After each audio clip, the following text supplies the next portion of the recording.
Konflik geopolitik di sejumlah wilayah seperti Rusia dan Ukraina serta Iran melawan Amerika Serikat dan Israel yang memblokade Selat Hormuz masih belum mereda dan kondisi ini membuat jalur perdagangan dan logistik hingga industri pelayaran global terganggu sehingga biaya operasional melonjak drastis.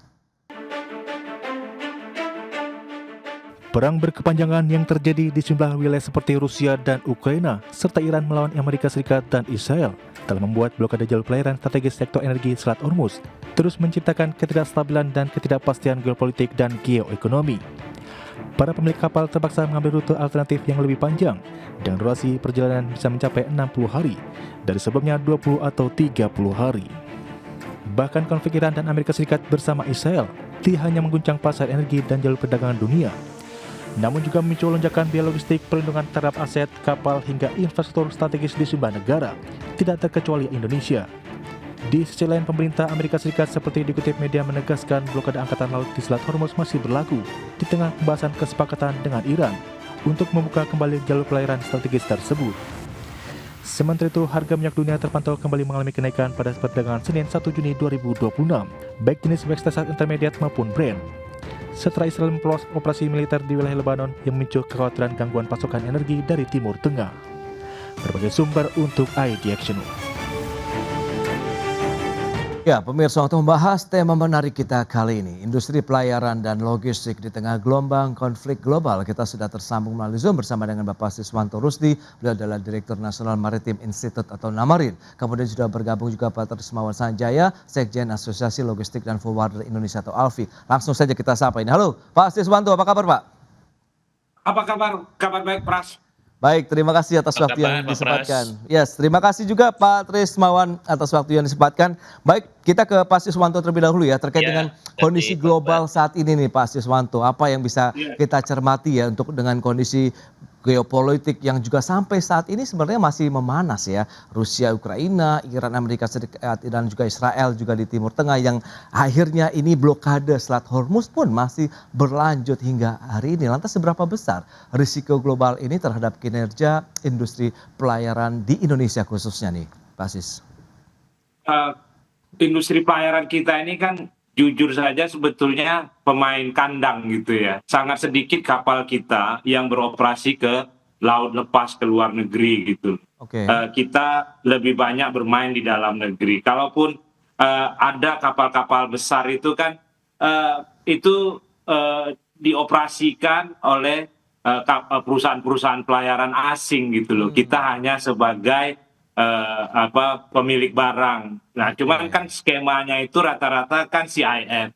Seluruh asuransi kemudian freight-nya itu ditanggung oleh pemilik kapal. Jadi walhasil kita cukup menerima di pelabuhan kita saja sehingga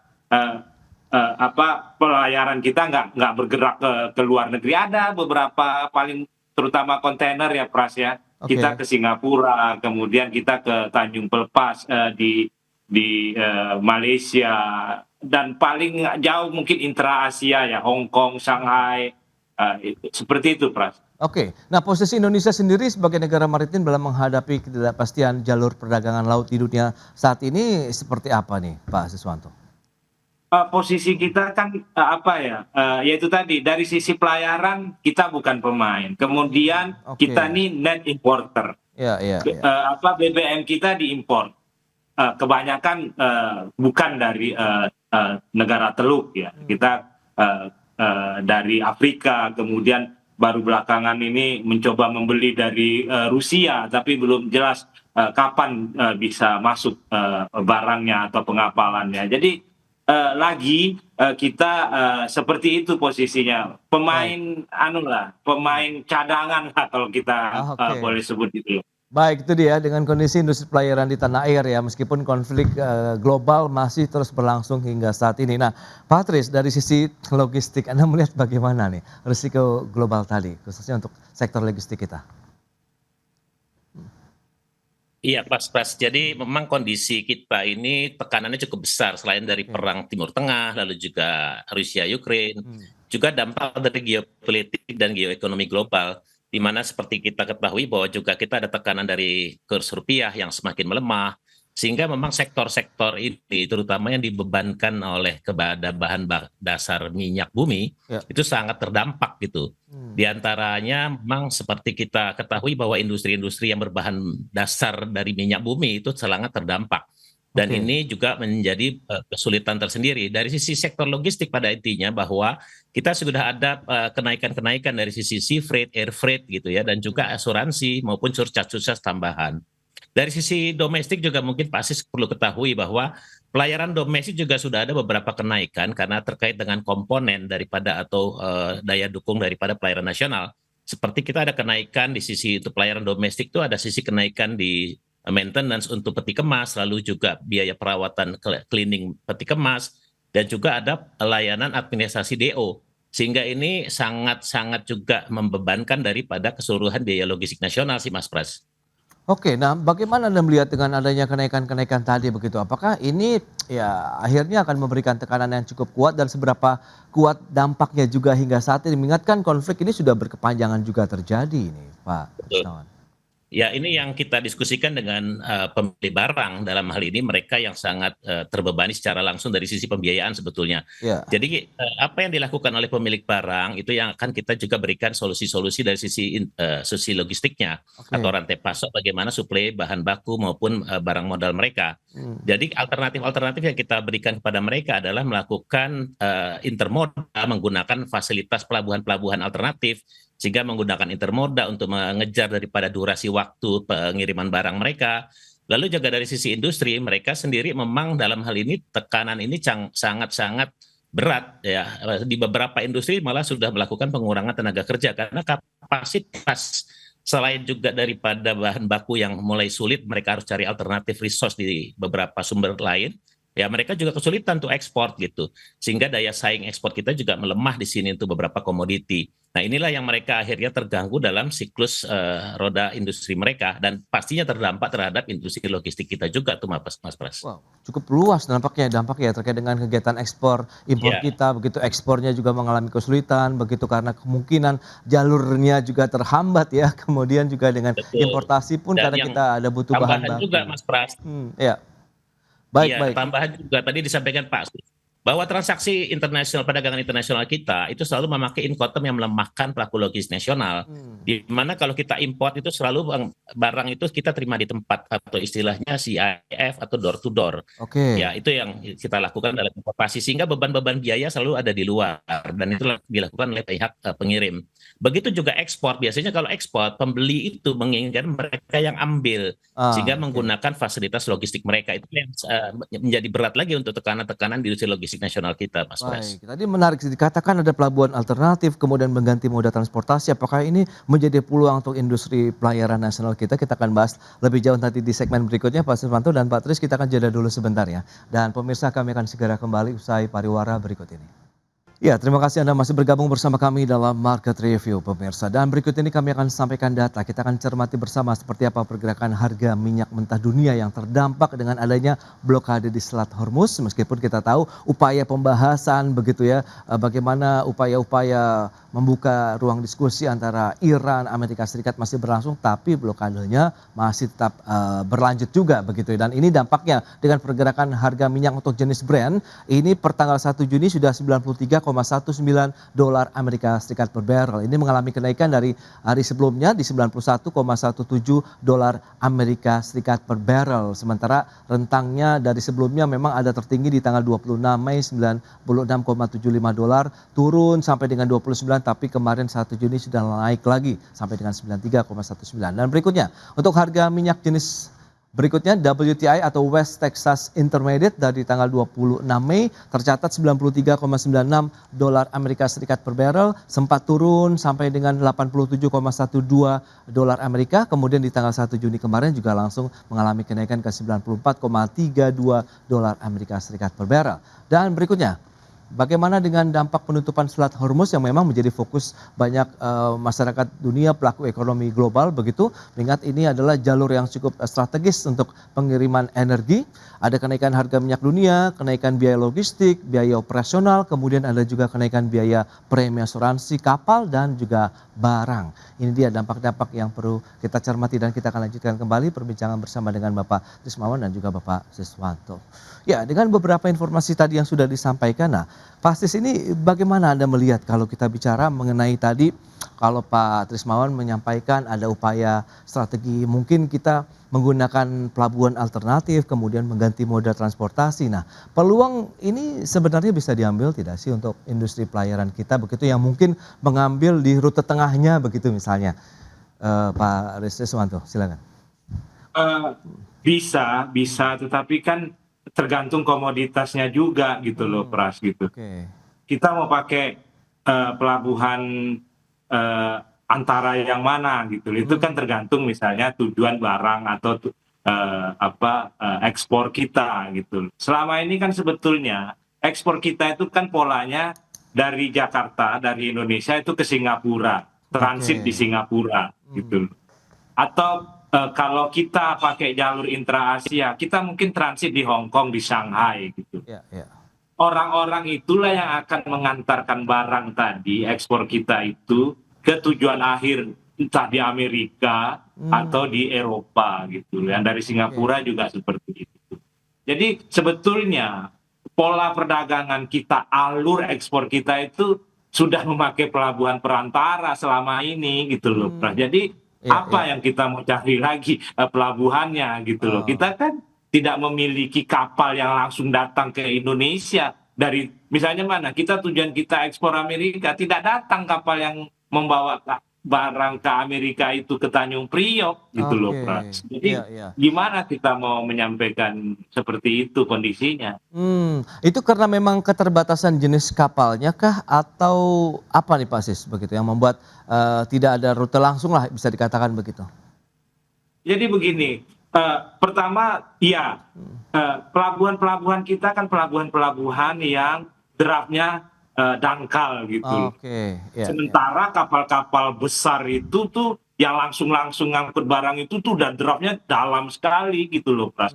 Ntar nyangsrang di pelabuhan Tanjung Priok gitu loh, atau ke pelabuhan di Surabaya. Jadi akhirnya kita mencicil barang-barang kita ke Singapura, ke Tanjung Pelepas. Di samping itu ini skema perdagangan tadi gitu loh, ada FOB atau CIF tadi gitu loh. Jadi kita sangat tidak diuntungkan dalam perdagangan internasional gitu loh, Pras.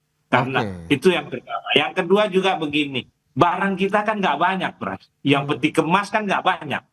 Yang banyak itu kan kita batu bara, nikel, CPO, kan itu yang banyak. Dan itu kan diangkutnya pakai kapal-kapal bulker kata orang, kapal-kapal yang panjang-panjang, yang lebar-lebar, yang lagi-lagi juga tidak bisa masuk. Di Kalimantan saja mereka transshipment gitu loh, menunggu agak jauh dari bibir pelabuhan gitu loh, Pras, baru barang di ship to ship kan gitu. Jadi seperti itu karakter ekspor kita hari ini, Pak. Baik ya, itu dia terkait dengan kondisi real dari industri pelayaran kita begitu untuk kegiatan eksportasinya ya. Nah, Pak Tris, lantas bagaimana Anda melihat untuk menyiasati kondisi tadi? Ada potensi keterlambatan pengiriman akibat perubahan rute kapal juga atau mungkin gangguan pada rantai pasar global ini. Apakah memang itu menjadi salah satu solusi misalnya pergantian moda, kemudian ada pelabuhan antara atau ada solusi lain yang lebih efektif misalnya?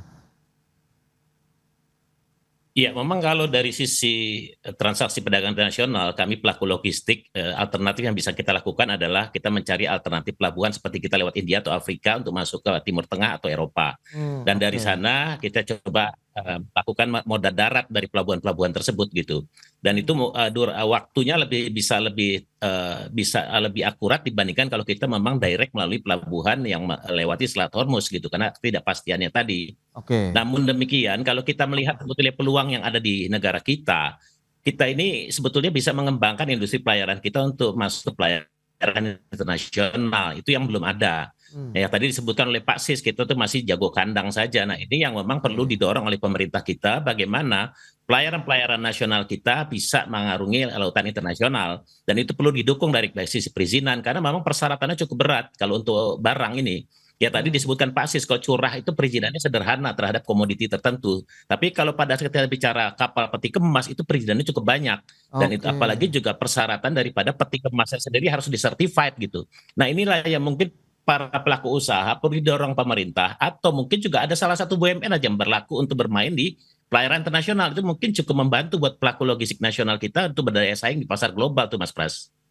Oke. Nah itu menarik ya. Lantas bagaimana kalau memang itu menjadi pilihan? Nah kalau bicara mengenai gangguan tadi, ada sektor-sektor yang selama ini sudah mengalami langsung dampak dari gangguan rantai pasok global tadi, Pak Trismawan? Iya, sudah pasti dampaknya sangat besar nih Pak kepada industri, terutama industri manufaktur ya, dan juga industri olahan, lalu mesin-mesin, di mana saat ini mereka tidak ada kepastian baik barang yang akan dikirim maupun barang yang mereka butuhkan itu untuk tepat waktu tidak sulit tuh. Dan apalagi juga dari sisi biaya semakin mahal, sehingga akhirnya mereka harus mereview kembali bagaimana kapasitas produksi mereka tuh akhirnya saat ini. Dan yang terdampak itu kan industri langsung saat ini adalah biji plastik ya, dan juga industri plastik. Nah ini kan korelasinya cukup panjang Mas Pras, dari plastik tadi untuk industri otomotif, elektronik, dan lain-lain itu bahan bakar polimer tadi ya, yang berbahan dasar polimer. Nah ini akhirnya industri-industri lain juga terhambat gitu, dan dampaknya saat ini saya dengar juga beberapa industri sudah melakukan pengurangan tenaga kerja, sehingga efek dominannya cukup banyak tuh, terutama kawasan industri-industri yang tertentu dengan komoditas tadi. Itu mereka sudah nggak bisa lagi bersaing dalam kapasitas produksi yang seperti sebelumnya gitu. Dan ini yang membuat rentan sebetulnya. Kalau industrinya aja udah lemah, artinya logistik kita pun semakin berkurang karena kita nggak punya daya saing kalau untuk masuk pasar global gitu, Mas Pras. Baik, nah ini menarik. Lantas Pak Siswanto, adakah mungkin rekomendasi ataupun mungkin sudah ada diskusi sebelumnya begitu kalau kita bicara dengan beberapa tantangan tadi, bahwa kebutuhan sebenarnya untuk kita melakukan ekspor menggunakan kapal-kapal besar ini juga potensinya ada begitu. Tapi apakah tadi terkait dengan perizinankah, atau memang karena kita karena sudah terbiasa dengan rute-rute tadi yang kita sampai mungkin di Singapura, Hong Kong dan sebagainya begitu Pak Siswanto? Jadi apa ya, dulu kita punya yang namanya Jakarta Lloyd ya Pras ya. Ini kan national flag carrier kita untuk pengangkutan peti kemas. Sekarang mati gitu. Udah dibubarin atau apa saya juga nggak tahu gitu. Tetapi yang jelas kita dulu pemain peti kemas. Kemudian sudah ada upaya penyelamatan waktu itu, tapi ya akhirnya tidak berhasil juga Jakarta Lloyd disehatkan. Kayaknya kita menjadi bangsa yang sudahlah, kita jadi perantara saja atau rent seeker saja gitu loh. Dan ini diapakan oleh negara gitu loh, diadaptasi atau diadopsi oleh negara prinsip ini. Negara kan nggak mau repot. Apa sih susahnya kalau bisa bikin PT DSI? Apa susahnya bagi negara membuat pelayaran raksasa gitu loh, yang kerjanya mengangkut barang ke luar negeri saja, Jakarta keluar, balik lagi, Jakarta keluar, begitu saja. Apa susahnya kan? Kalau DSI bisa, ini juga pasti bisa gitu loh. Baik. Oke, kita akan lihat seperti apa nanti potensi dari prospek industri pelayaran, kemudian bagaimana strategi berikutnya dari industri logistik. Kita bahas lebih jauh lagi di segmen berikutnya. Kita akan jeda kembali sebentar, Pak Tris dan juga Pak Siswanto. Dan pemirsa tetaplah bersama kami. Baik pemirsa, kita akan lanjutkan kembali perbincangan menarik ini bersama dengan Bapak Trismawan Sanjaya, Sekjen Alvi, kemudian juga ada Pak Siswanto Rusdi, Direktur dari Namarin. Nah ini menarik. Nah Pak Trismawan, ini bicara mengenai sektor logistik, tadi sudah disampaikan begitu, memang perlu ada dukungan yang kuat juga dari sisi pemerintah. Lantas bagaimana Anda melihat langkah-langkah yang perlu dilakukan untuk membantu industri logistik ini masih tetap bisa berekspansi lah, melakukan aktivitas bisnisnya, meskipun kita tahu gangguan rantai pasok global ini menjadi tantangan tersendiri bagi sektor logistik kita begitu, Pak Tris? Ya, Pak. Jadi begini Pak, logistik itu kan menjadi fondasi sebetulnya dalam perekonomian atau perdagangan kita saat ini. Dan kebijakan terhadap industri logistik harusnya menjadi fokus pemerintah gitu. Ya, dan ini juga bagaimana pemerintah membuat kebijakan yang mendorong pelaku usaha logistik nasional kita bisa berdaya saing di tingkat global. Ini yang menjadi catatan dan tantangan saat ini memang. Artinya kebijakan kita itu belum mendukung ke arah kemudahan atau penyederhanaan perizinan yang bisa memudahkan pelaku usaha logistik kita untuk berkembang. Saat ini kita melihat bahwa kebijakan yang ada dulu ada namanya Sisloknas, Sistem Logistik Nasional. Itu pun akhirnya juga tidak jelas kemana arahnya lagi. Lalu ada National Logistic Ecosystem. Kita juga nggak melihat lagi terusannya akan seperti apa. Sehingga ini kita melihat bahwa kebijakan pemerintah belum fokus membenahi rantai pasok dan logistik kita secara nasional. Dan ini menjadi sangat penting, apalagi negara kita negara kepulauan. Penting adanya Sisloknas yang menjadi acuan buat daerah menjadi Sislokda, sehingga penerapannya bisa menjadi lebih efisien dan ekonomis buat perilaku logistik di bangsa kita sendiri. Dan ini yang kebijakan-kebijakan yang ada selalu menjadi hambatan memang seperti perizinan saja. Ya, perizinan usaha kita selalu dihambat dengan adanya kebijakan-kebijakan baru seperti terakhir kemarin ada KBLI yang merubah lagi diversifikasi industri kita ya di logistik itu terpecah-pecah juga dan akhirnya menjadi gangguan juga dari sisi perpajakan, ya itu karena korelasinya cukup panjang tuh kalau dari KBLI tadi. Lalu juga ada kebijakan dari AHU sendiri, administrasi hukum umum gitu ya. Bahwa pelaku usaha sekarang setiap kali RUPS harus memberikan pakai notaris segala ini kan biaya-biaya tinggi yang akhirnya menghambat perilaku usaha. Belum lagi kebijakan-kebijakan industri logistik kita itu masih ekosektoral gitu. Berapa lembaga dan instansi yang ikut terlibat dalam industri logistik kita. Selama ekosektoralnya dominan, maka ini nggak akan pernah selesai urusan logistik di bangsa kita.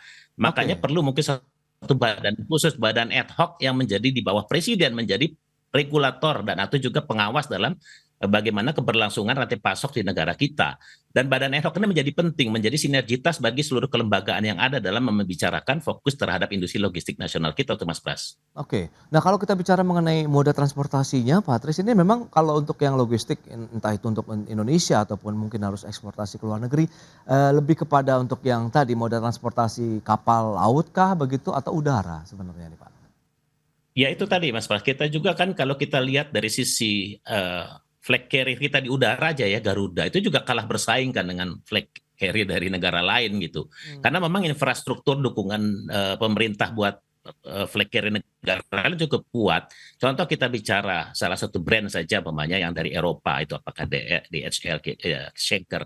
Mereka dukungan pemerintah cukup ketat kuat dan mereka juga penyederhanaan perizinan mereka cukup fleksibel untuk bisa mendorong pertumbuhan industri mereka. Nah ini kalau kita melihat sekarang ya untuk masalah flag carrier untuk barang di kita saja itu sangat sulit gitu. Sehingga kalau kita bicara untuk penguatan di udara juga kita butuh bagaimana effort lebih, apalagi di laut nih mungkin pasti bisa bicara banyak. Di laut ini nggak semudah di udara mungkin ya, karena kita juga bicara harus bagaimana interaksi dengan pelabuhan-pelabuhan yang tadi itu kapasitas angkutnya seperti apa, bersaing dengan pelayaran-pelayaran besar yang juga mereka sudah bersinergi, berkolaborasi. Mereka bikin satu konsorsium besar, contoh di Jepang mereka beberapa pelayaran bikin konsorsium, di beberapa negara mereka juga bikin konsorsium. Nah kita itu kalau bersaing yang cukup dengan giant-giant di industri pelayaran dunia itu mungkin semakin lebih berat sebetulnya. Tapi tidak mungkin untuk juga masih memungkinkan kita melakukan mengambil kesempatan melakukan perubahan-perubahan. Contoh kita melakukan aja penguatan di lingkup ASEAN ataupun Asia. Karena kita harusnya punya kekuatan di lingkup ASEAN gitu. Kita punya kekuatan untuk sampai di Asia Tenggara saja. Itu yang mungkin bisa kita lakukan menjadi dominator atau menjadi leader dalam hal masalah pelayaran di kawasan ASEAN. Oke, baik itu Pak. Ini menarik ya Pak Trismawan. Nah, lantas bagaimana Pak Tris? Mungkin strategi yang perlu disiapkan untuk melihat bahwa kita harus menjaga juga industri pelayaran kita bisa memiliki daya saing sambil membantu mungkin tadi sektor logistik nih. Jadi ada satu ikatan yang kuat nih antara sektor logistik dengan industri pelayaran di sana begitu baik untuk kegiatan Indonesia saja antar pulau, bahkan Asia, bahkan lebih luas lagi begitu, Pak Siswanto. Ya harus ada sinergitas kebijakan sih Pak tuh kayaknya. Baik. Silakan Pak Siswanto. Jadi memang apa ya? Kita kan sudah lama seperti ini ya Pras ya. Nah seharusnya kan dalam waktu yang lama ini kita sudah mempersiapkan berbagai skenario gitu. Tetapi ya sudahlah nggak kejadian. Kalau saya ya Pras, kalau saya ditanya pribadi ya, saya pesimis Pras kita bisa membalikkan keadaan ini gitu loh. Karena di luar sana juga sudah berubah gitu loh. Sementara kita baru mau bergerak gitu loh. Kecuali kita mengalokasikan sumber daya sebesar-besarnya seperti Presiden mengalokasikan dana untuk MBG, baru bisa Pras. Kalau nggak seperti itu, ya kita mungkin masih sebatas wacana gitu loh. Oke, baik. Itu dia, berarti tantangan memang bagaimana fokus dari pemerintah, pelaku usaha begitu untuk bahu-membahu ya, untuk menjaga dari industri pelayaran kita tetap memiliki daya saing meskipun di tengah tadi ada gelombang konflik global yang perlu kita atasi bersama dan semoga akan semakin baik lagi ke depannya. Baik, Pak Trismawan, kemudian Pak Siswanto, terima kasih banyak ini atas informasi, update dan juga insight yang sudah diberikan kepada pemirsa pada hari ini. Selamat melanjutkan aktivitas Anda kembali, salam sehat. Sampai berjumpa kembali Pak Tris dan juga Pak Siswanto. Pak Pras. Pemirsa, nilai tukar rupiah terhadap dolar Amerika Serikat tercatat melemah sepanjang 3,08% di bulan Mei 2026 lalu. Menteri Keuangan Purbayudi Sadewa mengisyaratkan pemerintah tengah menyiapkan langkah lanjutan untuk memperkuat nilai tukar rupiah. Nilai tukar rupiah di pasar spot kian tertekan dan kembali cetak rekor penutupan terburuk sepanjang sejarah pada Jumat pekan lalu. Pada perdagangan 29 Mei 2026, rupiah ditutup di level 17.881 per dolar Amerika Serikat atau melemah 0,2% secara harian. Dengan demikian, rupiah kembali cetak rekor penutupan terlemah sepanjang sejarah di hari terakhir perdagangan Mei 2026. Adapun jika dibandingkan dengan posisi akhir April 2026, rupiah mencatat penurunan sebesar 3,08%. Di mana pada akhir April 2026 rupiah ditutup di posisi 17.346 per dolar Amerika Serikat. Menanggapi tren pelemahan rupiah saat ini, Menteri Keuangan Purbayudi Sadewa memastikan pelemahan nilai tukar rupiah hingga menembus level 17.800 rupiah per dolar Amerika Serikat belum mengharuskan pemerintah menghitung ulang anggaran pendapatan dan belanja negara. Selain itu, Purbaya memandang kondisi pasar obligasi masih terkendali meski rupiah mengalami tekanan. Hal itu dibantu dengan strategi pemerintah melakukan langkah stabilisasi melalui pembelian obligasi agar imbal hasil tetap terjaga. Kita udah hitung pada waktu simulasi 100 dolar per barrel itu asumsi rupiahnya juga sudah kita perhitungkan, jadi nggak ada masalah, saya nggak harus hitung ulang APBN-nya. Tapi gini, walaupun rupiah melemah, kan bond yield-nya turun karena aksi dari pemerintah, aksi dari teman-teman kita di bendahara untuk sedikit membeli supaya yield-nya agak terkendali. Selain itu, bendahara negara juga menyebut pemerintah tengah menyiapkan langkah lanjutan untuk memperkuat nilai tukar rupiah. Dari Jakarta, Raharjo Patmo, Tim Liputan IDX Channel. Baik, pemirsa, membahas skema kita kali ini menanti respons cepat stabilisasi rupiah usai rekor terlemah. Kita sudah tersambung melalui Zoom bersama dengan Ibu Hosiana Situmorang, beliau adalah ekonom PT Bank Danamon Indonesia Tbk, dan juga sudah bergabung Pak Retma Gita Wirawasta, Ketua Umum Asosiasi Produsen Serat dan Benang Filamen Indonesia atau APSIFI. Langsung saja kita sapa nih. Halo Bu Hosiana, apa kabar? Iya, baik. Baik, terima kasih juga atas waktu yang sempatkan. Pak Retma, apa kabar Pak? Baik, salam sehat Mas. Baik, terima kasih juga atas waktu yang disempatkan. Sebelum membahas lebih jauh, kita ke Bu Hosiana terlebih dahulu terkait dengan review dari Anda terkait dengan pergerakan rupiah yang masih menunjukkan tren pelemahan nih. Apakah memang faktor global begitu yang menjadi triggernya atau ada hal lain ini? Bu Hosiana, silakan. Ya, jadi sebenarnya kalau kita lihat ya ini juga seperti yang sudah disampaikan oleh pemerintah dan juga cenderung teman-teman di market ini sebenarnya udah paham, tapi kita mencoba mengedukasi untuk nasabah dan juga retail ya. Jadi sebenarnya utamanya itu ada dua faktor. Yang pertama adalah faktor seasonal. Jadi kalau kita lihat di momen ini kan lagi banyak momentum pembayaran dividen ya. Nah, di mana saham-saham yang membagikan dividen dengan nominal yang cukup fantastis gitu ya, angkanya itu bisa mendekati puluhan triliun lah. Nah, ini kan kalau kita convert ke dalam billion US dollar, ini nilainya cukup bisa membuat dari perkembangan nilai tukar rupiahnya itu terpengaruh. Jadi kita melihat gitu ya secara seasonal ada potensi dari dividen repatriasi, itu yang pertama. Dan yang kedua, unfortunately gitu ya, untuk Indonesia yang lagi di tengah seasonal memang rupiahnya itu melemah, di global ini lagi ada tendensi ya, di mana jadinya flight to safety, dan juga yang kedua adalah kita sama-sama tahu kalau harga minyak di global yang masih terus tinggi, mau nggak mau yang namanya inflasi di global itu cenderung inevitable, dan juga balik lagi tools dari bank sentral di berbagai negara pastinya cenderung arahnya nanti adalah menaikkan tingkat suku bunga. Nah, ini yang diantisipasi oleh investor untuk mencari aset yang tentunya memberikan imbal hasil yang menarik. Jadinya aset dalam rupiahnya cenderung ditinggalkan dan memilih imbal hasil yang lebih menarik. Itu sih yang membuat nilai tukar rupiahnya menjadi tertekan dari dua faktor utama tersebut. Oke, tapi di satu sisi kan Bank Indonesia juga sudah menaikkan suku bunga acuannya nih, Bu Husnina. Lantas bagaimana Anda melihat dampaknya? Wah, sebenarnya kalau dari suku bunga acuan, kalau kita lihat 50 basis point kemarin ya, dari 4,75 ke 52,5%, dan bahkan lebih tinggi dari konsensus, itu sebenarnya Bank Indonesia untuk secara real rate-nya itu udah naik udah dari awal tahun sebenarnya. Ada namanya instrumen Sekuritas Bank Indonesia atau SRBI itu imbal hasilnya sendiri udah mencapai di mendekati di 7% ya, bahkan ratanya itu di 6,9 dari last auction di pekan lalu gitu. Nah, tapi kalau kita lihat memang ini kan tools buat Bank Indonesia tadinya menarik investor asing, tapi ternyata investor asingnya belum yang terlalu cukup masif, dan ditambah lagi sepertinya gitu ya, perlu meyakinkan untuk masyarakat di domestik bahwa Indonesia baik-baik saja, dan yang kedua adalah tadi memberikan imbal hasil yang menarik. Jadi mau nggak mau adalah benchmark rate dari Bank Indonesia juga perlu naik supaya beberapa aset di domestik juga akan melakukan adjustment terhadap imbal hasil yang diberikan. Jadi masyarakat juga tetap tertarik untuk menyimpan asetnya dalam bentuk rupiah.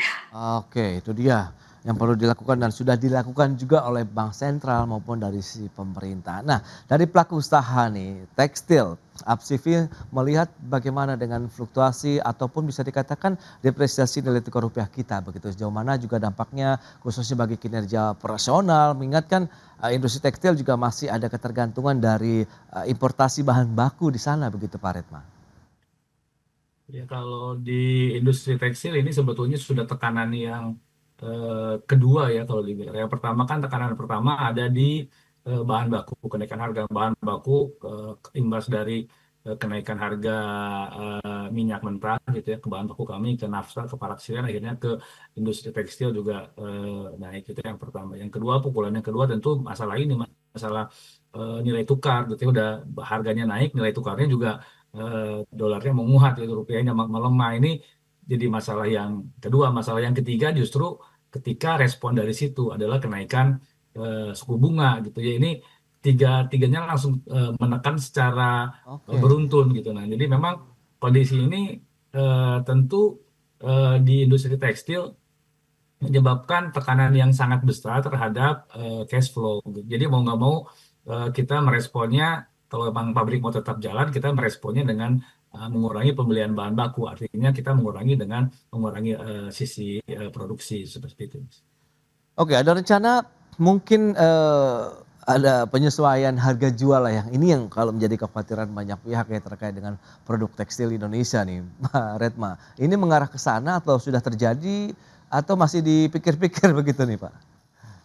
Kalau penyesuaian harga jual sudah terjadi sejak terjadinya kenaikan harga bahan baku gitu ya. Jadi justru untuk terkait dengan pelemahan rupiah ini kan kita meskipun kita jualnya pakai rupiah di domestik, tentu patokannya adalah dolar gitu, karena memang bahan bakunya sebagiannya kan masih kita pakai dolar, meskipun juga tidak serta-merta dolarnya berapa persen atau bahan bakunya naik. Waktu itu naik 40%, kita naikkan harganya 40%, nggak seperti itu gitu. Mungkin sampai terakhir kalau kita bahan baku kemarin, kalau kita berkaca pada harga bahan baku, ketika harga bahan baku paraksiren naik 40%, sampai ke konsumen itu paling naiknya sekitar 10-15%, dan itu sudah terjadi. Nah, ini terkait dengan pelemahan dolar ini itu menyesuaikan. Jadi memang tidak serta-merta ada kenaikan yang sangat tinggi. Nah, tapi yang jadi masalah adalah kita khawatirkan dengan adanya kenaikan harga ini, kan yang naiknya bukan tekstil aja gitu, barang-barang lain juga kan ini kelihatannya mulai naik. Nah, yang kita khawatirkan serangan yang keempat, yaitu lemahnya daya beli masyarakat gitu ya. Ketika daya beli masyarakat turun, otomatis konsumsi tekstilnya juga akan turun begitu. Oke, ini dilematis begitu ya nampaknya ya kalau misalnya kita lihat dengan adanya pelemahan nilai tukar rupiah, kemudian upaya untuk menaikkan suku bunga acuan, tapi jadi tantangan tersendiri bagi sektor industri. Kita akan bahas lebih jauh nanti strateginya seperti apa di segmen berikutnya. Bu Hosiana, Pak Retma, kita akan jeda dulu sebentar ya. Dan pemirsa kami akan segera kembali sesaat lagi.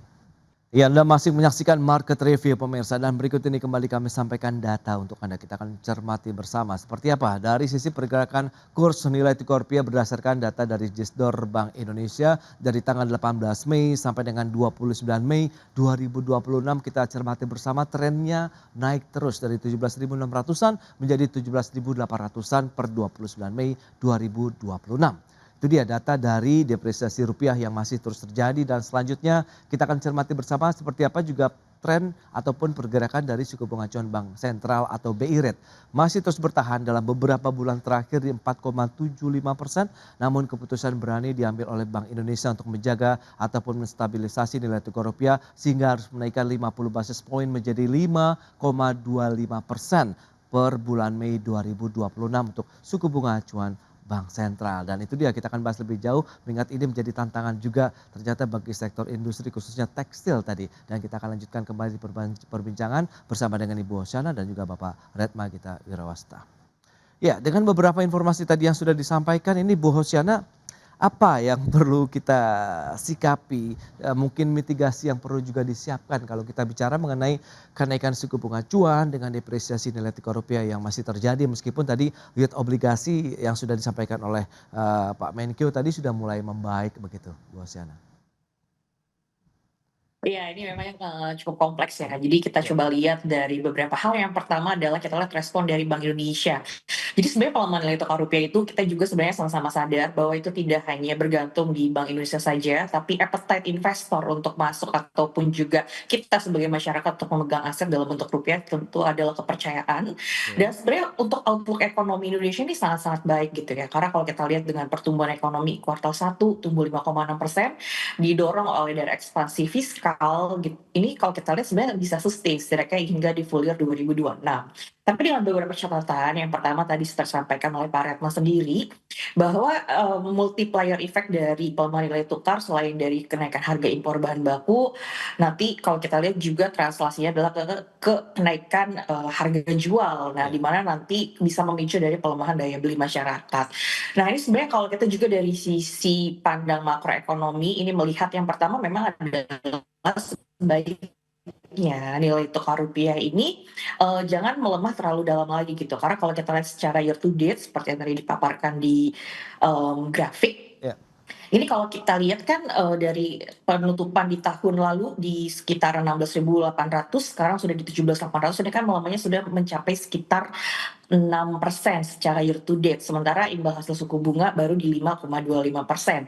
Artinya dari sisi kurs sendiri itu sebenarnya importir dan juga investor asing ini sudah kehilangan sekitar 6%. Nah, kalau kita lihat dari kacamata bahan baku yang nanti berpotensi, dan ini kalau kita memang sebenarnya sudah naik ya, dan nanti berpotensi tertransmisi pada kenaikan inflasi.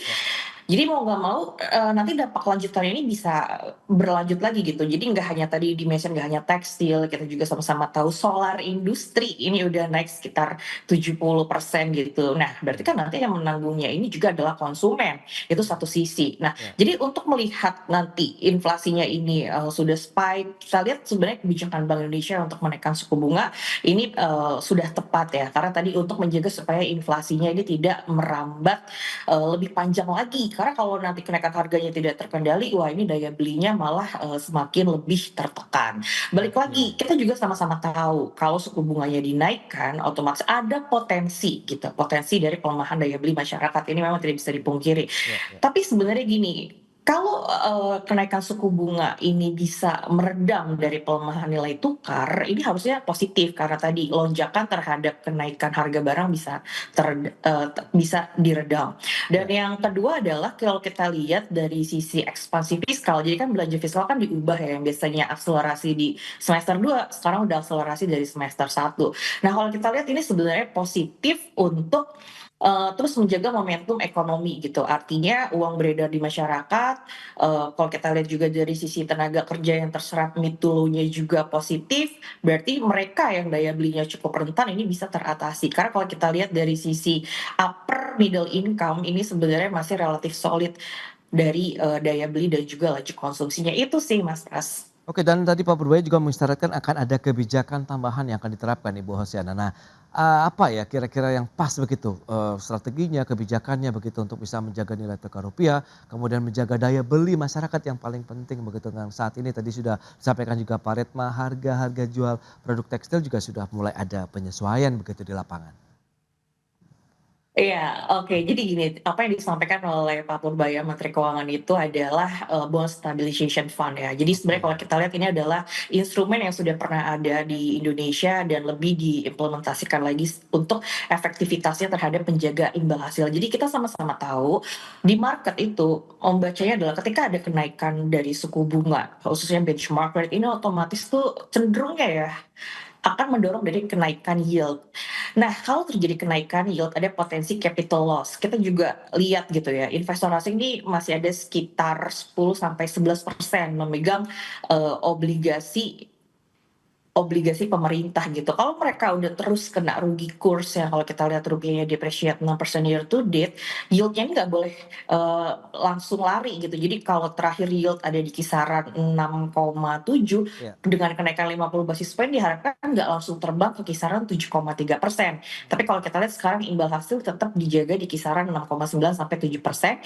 Jadi tekanan terhadap asing untuk melepas obligasi dan nantinya bisa mendorong dari pelemahan rupiah lebih lanjut, ini bisa diredam. Itu sih yang kalau kita lihat salah satu strategi dari Kementerian Keuangan yang berkolaborasi untuk menjaga rupiahnya tetap stabil. Dan di sisi lain juga dengan akselerasi fiskal yang kalau kita lihat dari realisasi belanja yang tumbuhnya itu sampai double digit ya, kalau nggak salah itu ada di kisaran mendekati 20% secara year on year, ini positif supaya momentumnya itu udah terbentuk dari awal tahun. Jadi nggak hanya di akhir tahun yang langsung ekspansi. Karena dengan target belanja yang lebih terarah dari awal tahun, kalau kita lihat target-target yang lebih strategis ini bisa lebih tercapai di masyarakatnya sendiri. Oke, itu dia. Dengan upaya yang sudah dilakukan begitu ya strateginya semoga bisa tepat sasaran. Nah, dari sisi pelaku usaha Pak Retma, ini dengan beragam kebijakan yang sudah dilakukan oleh pemerintah, kita tahu untuk menjaga sektor industri kita, menjaga daya beli masyarakat, kebijakan fiskal moneter juga sudah dilakukan. Sudah ada yang dirasakan untuk bisa meningkatkan performa dari sektor tekstil sendiri atau bagaimana Pak Retma? Ya sampai saat ini sih belum ada yang kita rasakan secara langsung gitu ya, karena memang kan ya mungkin kalau pemerintah tidak melakukan intervensi ya atau BI tidak menaikkan suku bunga, mungkin rupiah akan lebih lemah lagi. Mungkin itu salah satu dampaknya. Tapi dampaknya terhadap industri langsung yang bisa meningkatkan kinerja itu kan sama sekali belum ada ya. Tapi di sisi lain kan memang kami juga mengerti bahwa apa yang dilakukan BI untuk meningkatkan suku bunga kan itu kan untuk ngerem pelemahan rupiah ini. Jadi saya kira itu sudah tepat gitu ya. Terus juga BI kemarin juga menurunkan aturan ya pembelian dolar tanpa underlying di 25.000. Saya kira dia ada cukup tepat ya. Tapi saya kira ini memang seperti yang tadi disampaikan Bu Siana, ini kan sebetulnya juga bukan tanggung jawab BI sendiri atau Kementerian Keuangan sendiri. Ini kan tanggung jawab kita semua ya. Jadi saya kira memang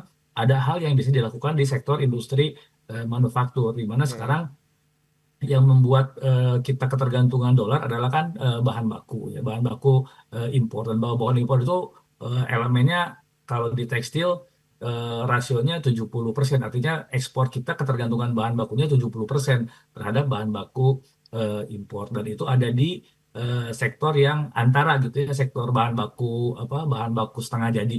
Nah, saya kira itu kalau kita bisa kurangi itu dan mengaktifasi produksi kapasitas yang sekarang idle, saya kira kita bisa mengurangi bahan baku itu. Dan itu bukan terjadi tekstil aja, saya kira di industri baja ada, di industri tekstil terjadi seperti itu, di industri kosmetik atau elektronik itu banyak bahan baku semi bahan baku yang harusnya kita bisa produksi sendiri tapi kita impor. Nah, ini yang harusnya bisa dilakukan oleh industri untuk untuk ngerem atau berpartisipasi dalam mengerem pelemahan rupiah seperti itu.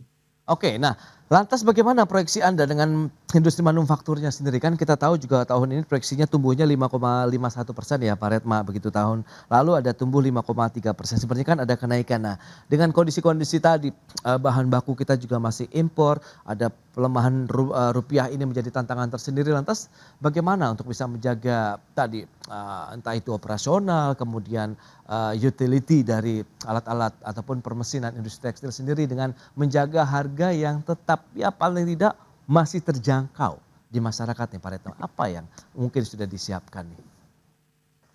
Posisi saat ini kita pada mode bertahan ya. Jadi gimana kita bisa tetap berproduksi ya, jangan sampai tutup. Jadi meskipun kita harus ngurangin produksi, yang penting kita tetap jalan gitu. Karena kalau udah tutup, ini susah untuk hidupnya lagi gitu. Jadi sampai akhir tahun kita coba untuk tetap berproduksi meskipun dalam kapasitas yang minimal untuk berproduksi, dan kita paksa terus untuk berproduksi. Nah, itu dia. Itu yang pertama. Nah, jadi ya jangan sampai tutup aja poinnya. Tapi kalau dari sisi industri sebetulnya dari sisi pertumbuhan saya kira masih akan tetap positif karena memang investasi dari negara, dari khususnya dari mancanegara ini, Indonesia masih menjadi magnet yang cukup baik gitu ya. Kalau yang lalu-lalu kan, kalau kita bicara 2 tahun lalu juga banyak investor udah menengok Indonesia, tapi begitu melihat keruwetan Indonesia seperti apa, mereka coba cari alternatif lain. Tapi memang beberapa investor sudah balik lagi ke Indonesia gitu ya, calon investor. Jadi artinya pertumbuhan ini akan ditopang oleh investasi yang cukup, kalau besar tidak, tapi ya cukup untuk menjaga pertumbuhan industrinya seperti itu. Jadi memang ini akan tetap positif. Tapi kan pertanyaannya, positifnya sebesar apa? Apakah di atas pertumbuhan ekonomi nanti atau di bawah? Saya kira ini masih akan di bawah pertumbuhan ekonomi. Kalau di bawah pertumbuhan ekonomi, saya kira ini jadi PR besar gitu ya. Dan yang paling penting adalah kontribusinya.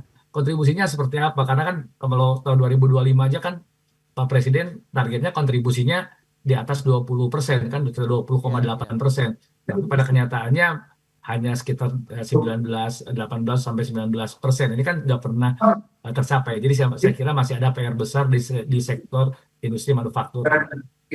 Baik, tapi dari sisi optimisme masih tetap ada begitu ya, dengan pangsa pasar yang masih tetap terbuka begitu ya Pak Retma ya?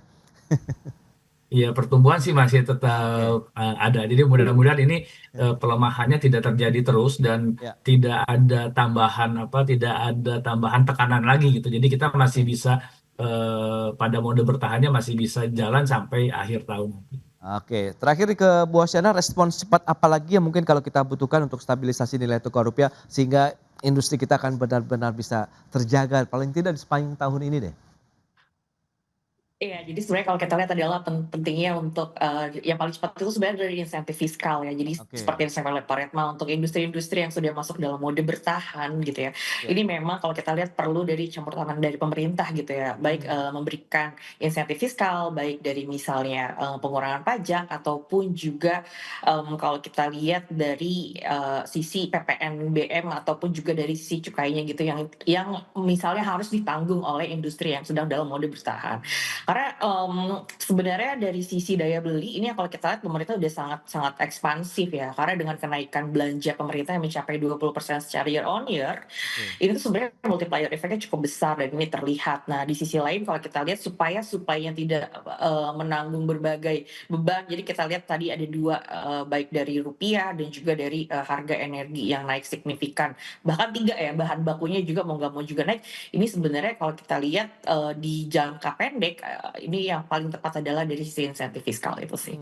Oke, itu ya. Insentif fiskal yang diharapkan bisa segera mengucur begitu untuk bisa menjaga sektor industri, kemudian stabilisasi nilai tukar rupiah juga dengan beragam ataupun bauran kebijakan lah yang sudah dilakukan oleh pemerintah ya. Fiskal moneter ini masih akan terus berjibaku lah untuk menjaga nilai tukar rupiah kita dan juga inflasi yang juga akan segera nanti dirilis tentunya begitu ya. Dan baik, Bu Osyana, kemudian Pak Retma, terima kasih banyak ini atas informasi, update dan juga insight yang sudah diberikan kepada pemirsa pada hari ini. Selamat melanjutkan aktivitas Anda kembali. Salam sehat, sampai berjumpa kembali Pak Retma, Ibu Osyana, terima kasih, sampai berjumpa kembali. Ya, sampai jumpa Mas Pras, Pak Retma. Thank you. Baik pemirsa, 1 jam sudah saya menemani Anda dalam Market Review dan ikuti terus beragam informasi pilihan hanya di IDX Channel TV, bisnis nomor 1 di Indonesia. Saya Prasetyo Wibowo beserta seluruh kerabat kerja yang bertugas pamit undur diri. Terima kasih dan sampai jumpa.